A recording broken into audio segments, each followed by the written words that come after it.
Teachers of Reddit, what are some signs that a student is being abused or lives in a toxic environment? Secondary, if a student doesn't care about content and doesn't seem happy about getting a good grade, just relieved.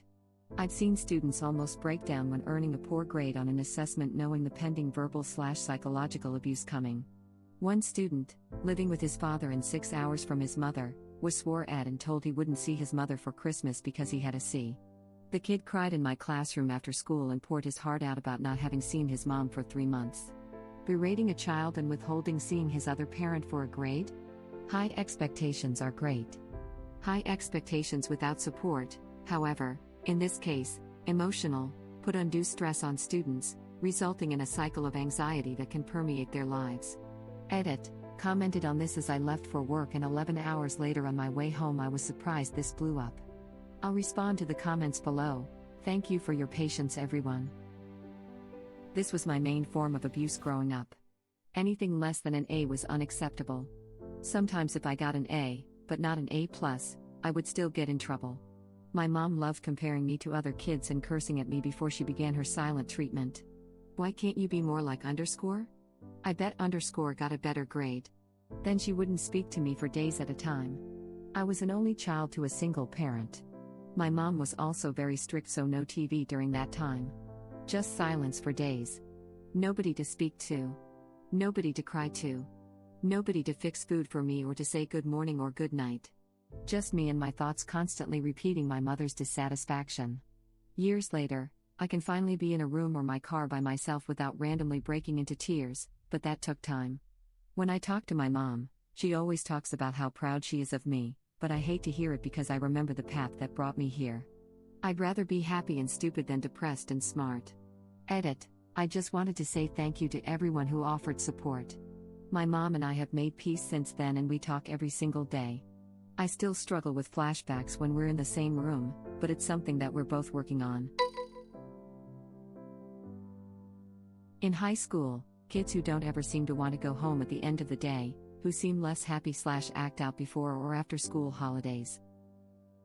Same for elementary, they come in early to help, they stay after dismissal to help you clean, and they don't move quickly if their car number is called. Edit, y'all, these are not hard and fast signs. Some of my very happy kiddos with homes that appear to be solid are like this because they enjoy hanging out with me. But when students appear to want as much time away from home as possible, my ears start to prick up. Second edit, at schools in the US, car riders are often given a tag to hang off their adult's rear view mirror. The tag either has their students' names or a number that is called out and that is their number and thus assigned to go. I unironically just really enjoyed cleaning and tidying up the classroom. I remember I liked to in second grade because the teacher gave you a piece of candy afterwards. I always did this but only because I've had such good teachers that I loved talking with them. It's been a few years, but I had an incident/situation that stuck with me. My students were working on something, probably solving density equations, and one guy came up to ask for help. I was standing near my whiteboard but had left my favorite Expo marker on the cart that held my projector/laptop. So I reached around him to grab the marker and show him on the board how to figure out the problem. Hey, if one kid is struggling with a problem, there's usually several more that haven't asked. Anyway, when I reached, he flinched. Hard. Arms over his head. Eyes tight shut. As if he just knew I was going to hurt him. I kept him after class and we talked. Lots of tears, not just his. He showed me bruises on his back. I notified my principal that I'd need someone to cover my next class, and called DCS, what most states call CPS. He was placed in a foster home and his father was arrested. He missed a few days and came back. He wasn't instantly better, which would make for a better story, but by the end of the school year, I could see he was a little more confident, a little happier. This was around 10 years ago. I often wonder what happened to him. It's pretty obvious, but I had a kid come in with a black eye. I didn't think anything of it at first. He was a very active child with a lot of energy, so I nonchalantly asked what happened. He instantly responded with, "I ran into a door." And the way he said it was so quick and forced that it sounded rehearsed. Any teacher is required to report suspicion of abuse, even if it may be nothing. Turns out, his moms were the worst kind of evil. Regularly beat him, made him sit in a closet for hours if he acted out, forced him to stand for hours holding water buckets, and if he stumbled they'd hit him more. Believe it or not, his baby sister, about 3, had it worse. Found out she was being sexually molested by the stepmom while her biological mother watched. Now that I'm looking back on it, I can realize something was wrong because she was so developmentally delayed when it came to speech. Thankfully, the pieces of crap that called themselves parents were arrested, and both children went on to live with their grandmother, but it's disgusting what happened to them. Anyway, too long, didn't read answer to the question, unexplained bruises, rehearsed lines trying to explain them away, sometimes developmental delays in speech, drawings, not always, but sometimes kids express what they can't say through drawing. Edit. There seems to be a lot of confusion, so let me clear up some things. The biological father left the children, and the biological mother later married a woman. This is one instance of abuse originating from a same-sex couple, but that in no way indicates that same-sex couples are inherently bad parents, nor does it mean they should not have children.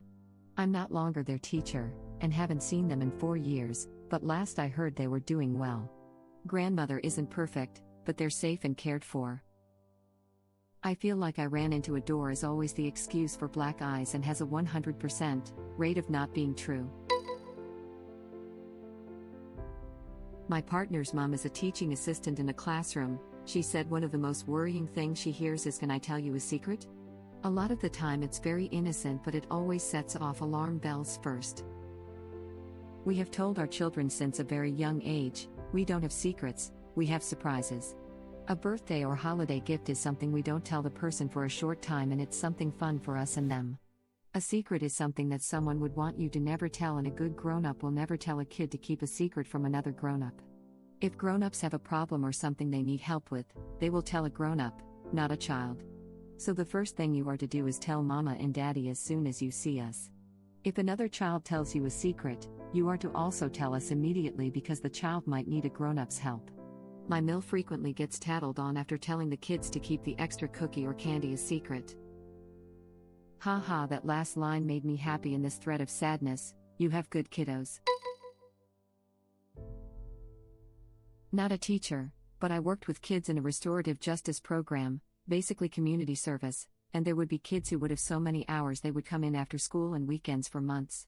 We had some kids who would do something petty and stupid literally weeks before they were done, despite being fairly successful in the program. It was because coming in every day and having staff ask about their life, make sure they had lunch every day and give some structure to their life was something they craved and didn't have at home. They would self-sabotage in order to keep it. It was so sad. Imagine how bad your home life has to be to choose do court-ordered manual labor rather than be at home. Not going to lie, if someone told me to do some community service and I wouldn't have to actually organize and talk to people in order to get in and now one would judge me, I'd show up every time.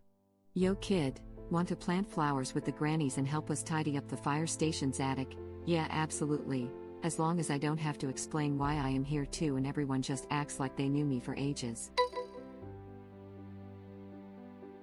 Band teacher here. A lot of times when teaching kids in beginning band how to play their instruments early on, you have to touch various body parts, hands of course, arms, hips and shoulders for getting them into proper posture alignment. I always ask before I touch anywhere, is it okay if I touch your underscore? Almost all kids say yes. I've had 2 that have said no. One was a student with autism and did not want to be touched, and the other turns out was being abused at home. It's not a guarantee of course, but often a sign. Kudos for giving them body autonomy by asking first. This jolted an unexpected memory from high school. We had a gym teacher who would always help the kids jump when we did gymnastics exercises, and somehow he always seemed to miss grab when a girl was jumping. Butt, groin, you name it. With boys his hand placement was immaculate. But with the girls he always grabbed parts by accident. All the girls were talking about it, saying what a pervert he was. I don't think anyone ever reported him though. Edit. I did not expect this to blow up. So sorry so many of you experienced similar awful things. Hugs. I did gymnastics when I was younger, and I had one of those coaches. I wouldn't say she was a pervert as such, but she would always slap our butts and run her hands all along our bodies while spotting us. I'm aware it's for safety precautions, but a couple of us started to feel really uncomfortable by it. I finally hit my breaking point when we were planking. I don't remember what exercise exactly, but we had our backs and butts faced upwards, and she came along and slapped my butt and told me off for bad posture, which really caught me off guard. I ended up yelling at her, and from that lesson onward she refused to even acknowledge my existence. Lol. In all honesty, it was worth it because she didn't bother me ever again. I ended up quitting a couple months later after my parents realized I was miserable with her as my coach. I didn't tell them about her, so I quit. Turns out she got fired a week after I quit for an unrelated reason. Not sure if I should be upset because she was the coach of our whole country's gym team, but I'm just glad she stopped bothering me after that whole incident. I should add that in my 9 years of doing gymnastics as a kid, I have never had a teacher that slapped our asses and yelled at us so vigorously for messing up. She was racist at times too, but I won't go into that. I wouldn't say she was a pervert as such, she definitely was.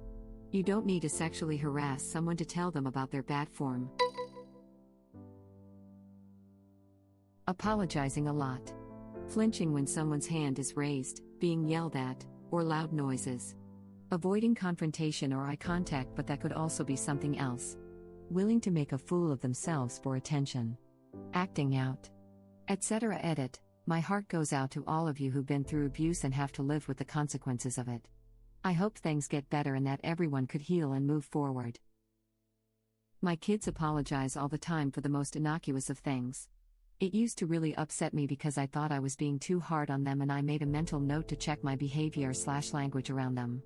That's when I realized that I apologized to and for everything, and they had just picked up my ridiculous habit. I have been watching for apologizing for my husband because his counselor wants him to apologize 3 times a day or less. I never realized how bad it had gotten.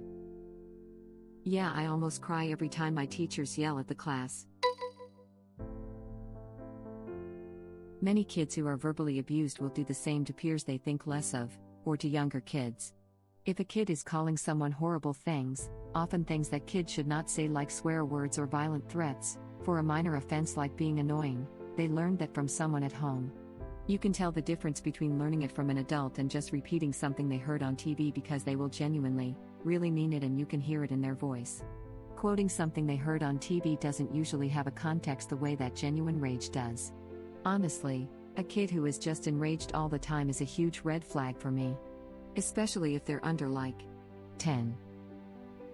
I had one kid that other teachers had written off as a bad kid. I thought he was a sweet but angry kid. I worked out a system with him where he had freedom to express himself in class, but if he was getting too loud or wound up, I would calmly touch his shoulder and move on. It was a subtle reminder to be in control of his own emotions. He had a rough home life, his parents were addicts and out of the picture, his older brother regularly used him as a punching bag, his older sister was pregnant, and barely 15, and living with his strict nan, and so many other things. It was no wonder the kid was angry. I recognized that and spent the time listening to him. By the time I left the school, it was a 3-month placement, he'd moved up a banding to a higher level class. They realized that he was actually pretty smart, he'd just never been given a chance. That was 11 years ago, and I think of Jay often. Edit. Thank you, kind strangers, for your kind rewards. I had a bad kid Jay also. I asked some kids to draw me a little picture of something they liked on some note cards, and this boy drew a stripper on a pole with little dollar bills around her. Another kid drew Fetty Wap. This was a 2nd grade class. Turned out the kids just had really rough home lives, like you describe. Mom is only 24 and working full-time, then parties with guys her age in her off time, sleeping on various friends' and family's couches with the kid's in tow because that's what's available. They're really good kids, they just have the most ridiculous obstacles. It's heartbreaking that some kids have to go through things like that. They really just need stability and love. Jay was desperate to be loved. I really hope he's continued to be the good kid I know he was. I recognized that and spent the time listening to him. By the time I left the school, it was a 3-month placement, he'd moved up a banding to a higher level class. They realized that he was actually pretty smart, he'd just never been given a chance. If you hadn't been there, if it hadn't been you, if you hadn't been where I had needed you to, if you hadn't been close, if you hadn't been near, if you hadn't been there, then I wouldn't be here. Thank you for watching. If you like our videos, please like them on YouTube. and share them with your friends. Please subscribe to be the first to know about Red Rabbit Reader's new videos. We welcome your comments below. Another of our videos will begin shortly.